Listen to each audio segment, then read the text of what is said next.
Hi, this is Jeff Wortham. Today we're looking at Hebe Coed. As you can see, it's got a nice bloom. This is mid-June. It's been blooming for about a month in my yard, and I probably have another month or so to go with this one in terms of the bloom cycle. So let me tell you about this plant and what I like about it. What I like is that again, you're going to hear me talk about medium-sized shrubs and how I love having those in design. This plant can be kept easily at 2.5 feet to 3.5 feet high and wide. As you can see in these higher branches over here, that's pushing 4 feet over there. So if you want to let it get a little bigger, you can. When you prune this thing, it tightens it up, and you'll see a picture of it when it's not in bloom. And it's a nice compact habit. Let's talk about maintenance, because that's part of every design consideration when you're choosing a plant. Do you see here, these are the dead flowers. Now, they come right off. It's easy to do. The question is, if you get a plant that blooms a lot, how often do you want to do that? I mean, for how long do you want to do that?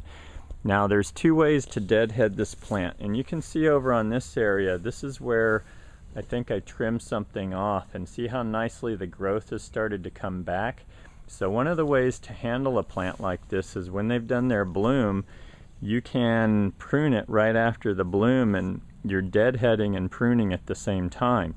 Then you get this nice new flush of growth that comes out. It does two things. It hides the cuts that you've made, but it also gives the plant an overall fresher appearance, and so you get rid of the potential for those flowers to turn brown like you see here, as well as freshening up and maybe shaping the plant a little after the bloom cycle. So that's how I would recommend handling this. It's only once a year, and size wise, I've seen these as tall as 4 feet, but they're easily kept about 30 inches to 36 inches high, and I would say about the same width, about 36 to 42 inches wide. And of the Hebe varieties, this seems to be the most reliable. Now, they're kind of known for getting root issues and shutting down and having the whole plant die. They don't like it super hot, and they don't like the extremes, so they're better near the coast, and they also prefer some decent drainage. So if you look right here, this is some of the issue that they can have, and I've seen entire plants shut down and start looking like this.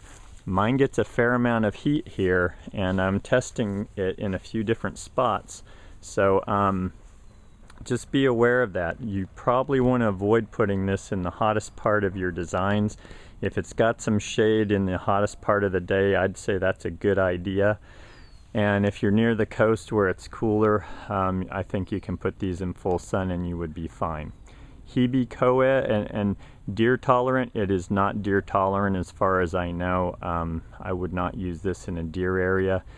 And I would also say moisture wise, this is probably moderately drought tolerant, but I wouldn't consider this a drought tolerant type of plant. I think it's happier with some regular water. This one certainly gets that for me, and seems pretty happy here.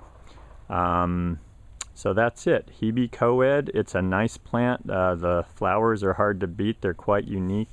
I didn't mention it, but you can probably tell the leaf pattern on this is really interesting. They're symmetrically whorled around the leaf there. I'm sorry, the stem.